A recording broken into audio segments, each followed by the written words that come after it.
Welcome to the EVERBLACK podcast. On this episode, we talk to Joakim from Sabaton, who are about to drop their latest album, The Great War, on July 19 through Nuclear Blast. Now, I was lucky enough to hear both versions of this album early, and it's face-meltingly good. They've just put a hell of a lot into this record, and the research behind it especially. The Great War, it's called. It tackles some of the stories behind World War I, which I found really informative and super interesting, especially with songs like The Red Baron and An Attack of the Dead Men. That one especially is really crazy. Also, the version I liked the most was the narrative one, where it has spoken word introductions to each song and what significant moments and characters they draw from. Kind of like a metal podcast in a musical sort of way. There's also the standard edition, which just gets straight into the songs, but I recommend giving the narrative one a go, as it's extremely well put together and they've put a lot into it. So if you're driving on the way to work or something like that, crank that version. It's really interesting. Joakim as well, he's just a great dude to talk to, and there's a reason why he is the front man of one of the biggest metal bands in the world. Not only has he got a killer voice and stage presence, but he's also just a good down-to-earth dude who you'd want to have a beer and a laugh with at the pub. Got a lot of time for him. He's always been really cool to me on the show, and just good to his fans, and just really down-to-earth dude. Just really cool guy. Before we go into the interview with Joakim, I do have to mention that this episode is brought to you by Blacklight Art and Design, who are our go-to for all our screen printing needs. They've done all our shirts and hats for Everblack Media, and they've got such a great turnaround. Highly recommend checking them out. Go to www.blacklightad.com.au. The show is also brought to you by our good friends at RW Promotion, who are the best in the biz when it comes to stickers, flyers, banners, badges, and all other promo you need for your band or business. Go order your stuff from them now at www.rwpromotion.com.au.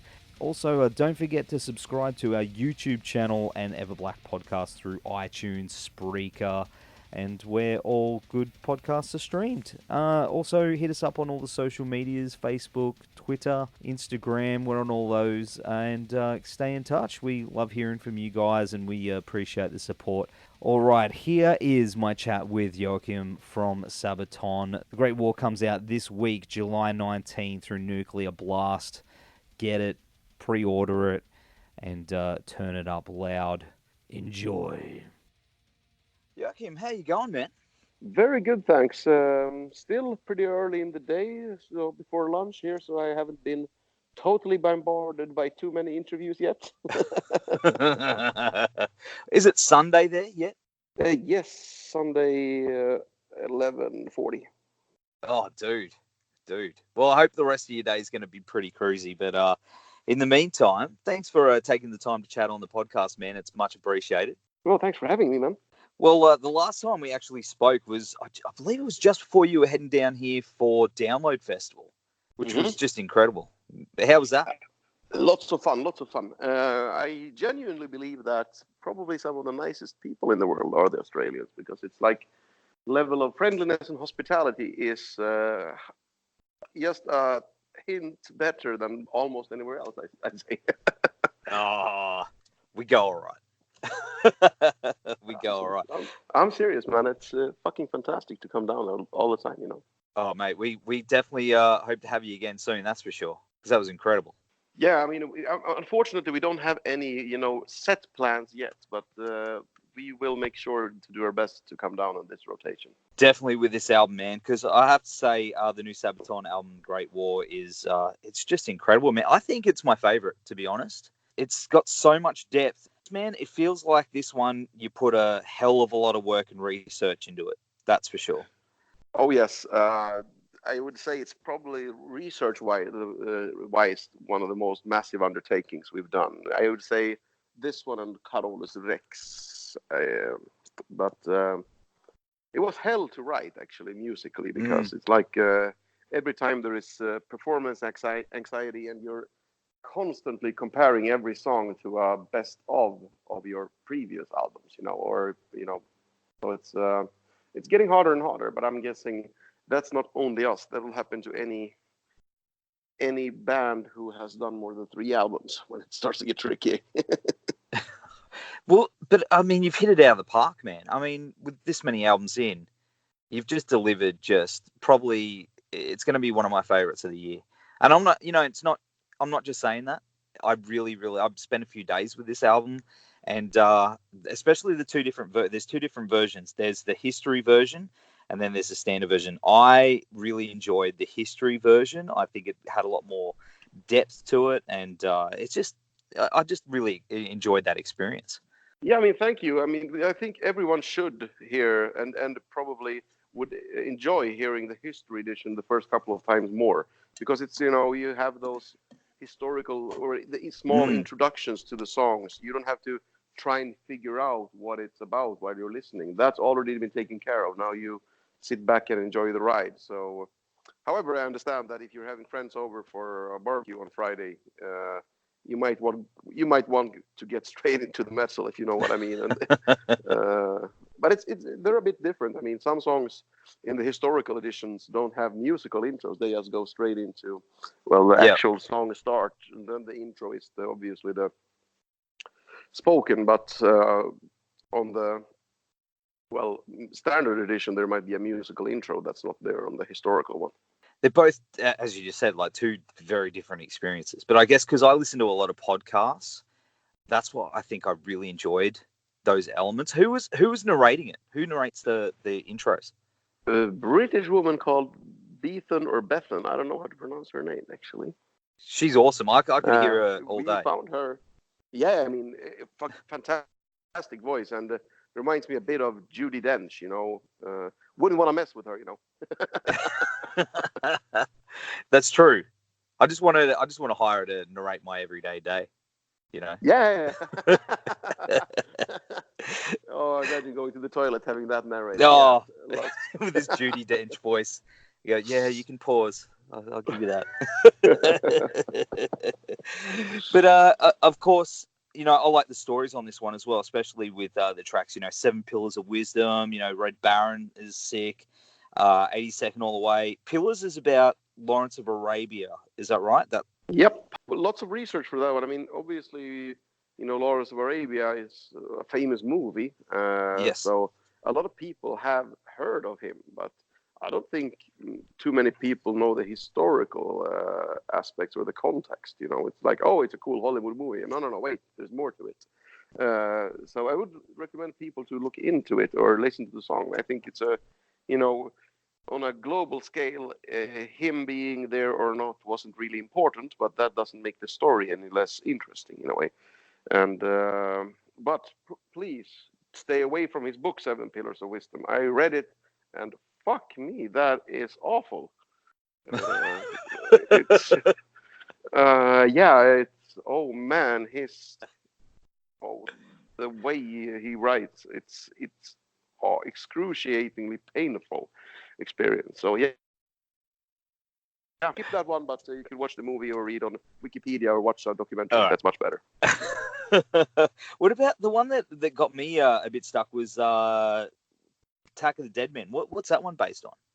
The Germans' use of gas against the Russians in Ossowiec's fortress.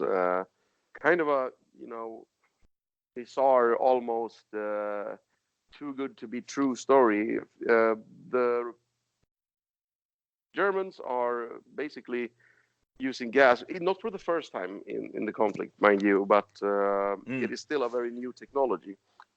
And chlorine gas against a few Russian defenders left to defend Ossowiec's fortress.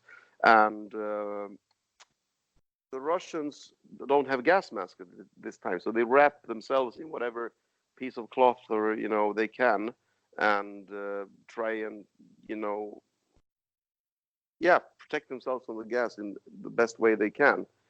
And the effects of chlorine gas is there might be coughing up blood and bleeding from the eyes and all of that madness. So as the Germans attack, they pretty much think it's a walk in the park. We already got the Russians. But then the Russians counterattack, and it's about 100, of course, various sources state very different numbers. So we figured, yeah, it's going to be about 100. That seems to be the historical consensus. And they basically scare the Germans away because they are, wrapped in blankets and cloth, looking like mummies, acting like zombies, the Walking Dead coming, they're coughing up blood, pieces of their lungs, bleeding from every orifice, and, just won't surrender. And yeah, scared the shit out of the Germans, so they had to retreat again, Obviously, they didn't win in the end, but it's a highly interesting what the fuck moment in history, I guess. Yeah, I really like that track. I was like, wow, thanks for explaining that one.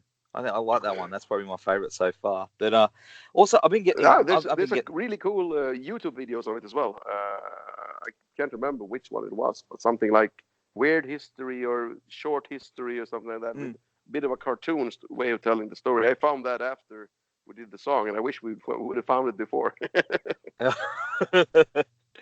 Well, talking about YouTube, I'm hooked on your Sabaton History channel at the moment, and that's hosted by Indie Natal, I believe his name is. How did that come about? That's awesome. Oh, actually, it's one of those lucky timing, I guess. A few years ago, they were making a YouTube series about the Great War called The Great War, which is actually more than a YouTube channel. It is the largest documentation of First World War. So it's not really a lightweight YouTube channel for fun. This is serious history being reported. And Pat was visiting them because we had, made some tracks about the First World War. Yeah, Price of a Mile, Cliffs of Gallipoli, The Lost Battalion. So he was sort of in a, guest in a special episode talking about the Great War in culture or pop culture in a way.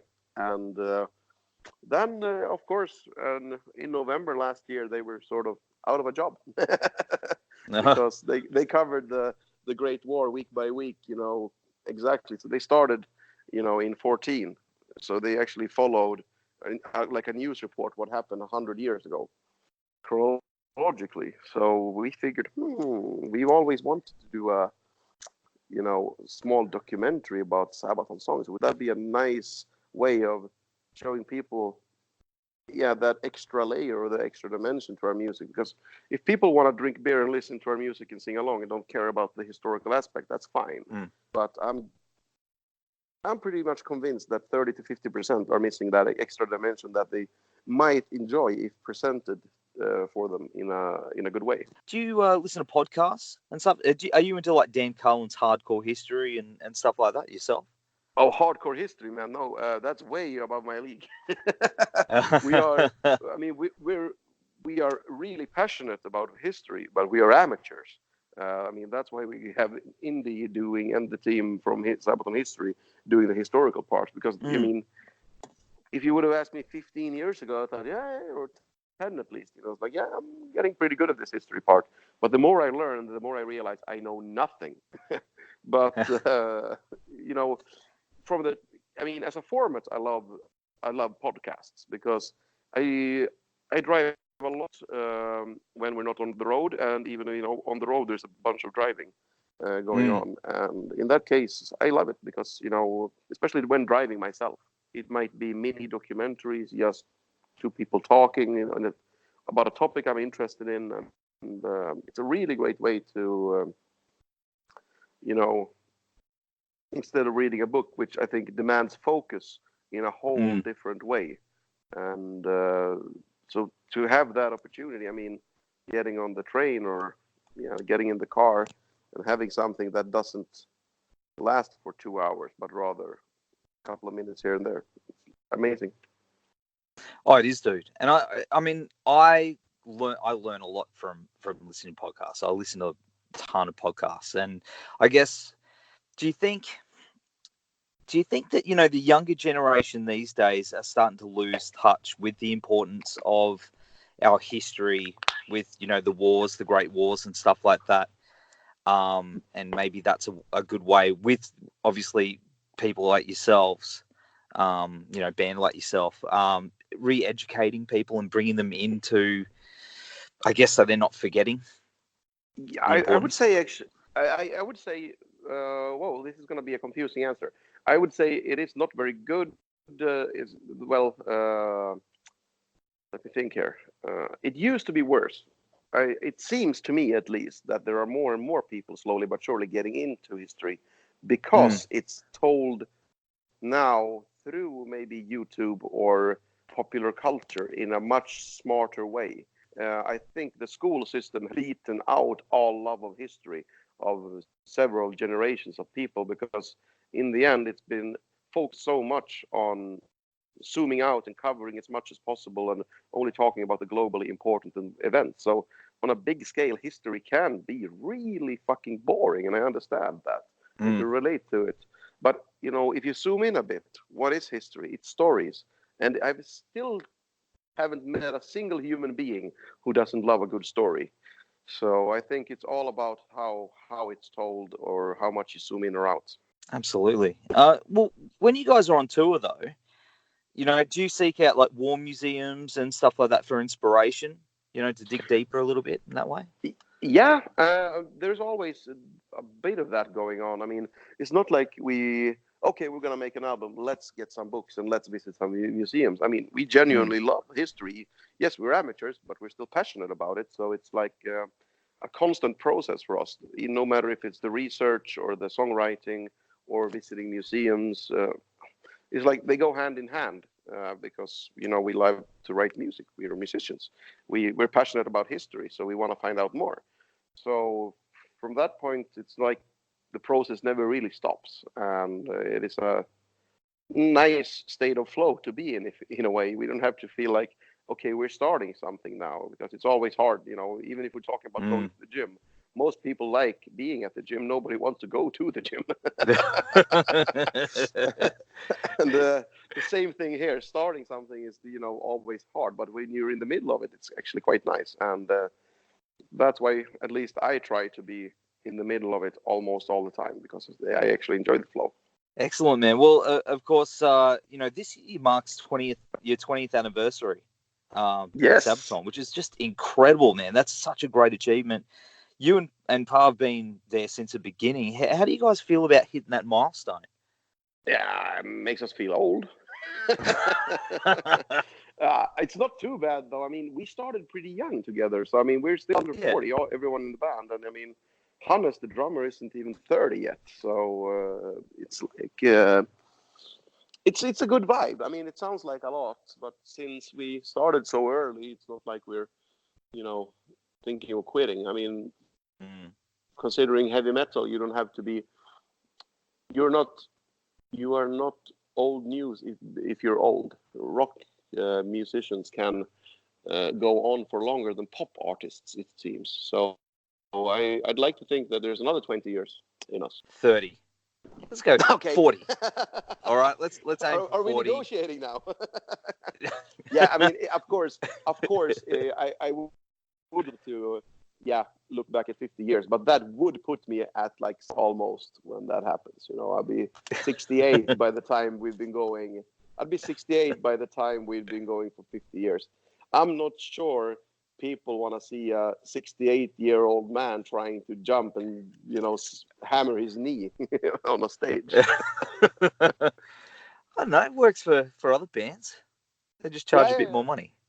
Yeah. But the thing is, we do a very, very physical live show, Yes, of and course. when we couldn't keep that up, is that still going to be the Sabaton experience? But on the other hand, I mean, Mm. fair enough. I can easily see myself doing that as a 58-year-old because a lot of people, I mean, especially Dee Snider, for example, he's I think Yeah, past 60 now, and he's in better shape than most 25-year-olds I know. more than me, that's for sure.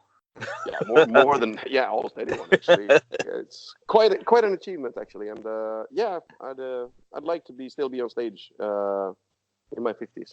I can Oh, easily dude. see myself doing that. After that, we'll see how I feel about it. So apart from that, what's the rest of the year got going for you guys? What's you got the cruise coming up as well in December, I believe.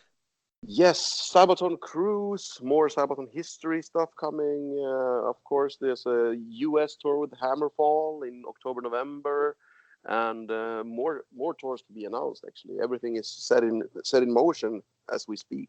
So I would some stuff I know, but there's still secret for sometimes obvious, sometimes not so obvious reasons. But I'd recommend anyone to keep an eye out on social media or our website, because these are exciting times, and not only are we releasing news but also more songs from the album. Oh, mate, I tell you what, it's an exciting time. As a fan, it's an exciting time for Sabaton fans. That's for sure, man. It's going to be incredible. Yeah, a little bit less so for you because you already heard it all. No.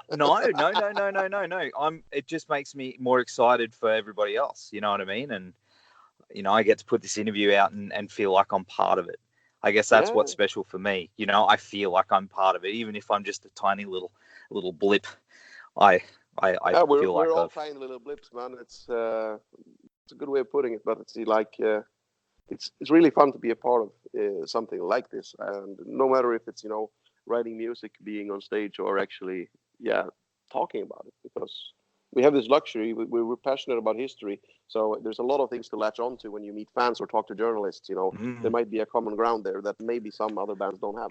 Totally agree, man. And you're always a pleasure to have on the show, man. I really wish you and the boys all the best 2019. Great War is out on July 19th through Nuclear Blast. Go forth and kick ass, brother.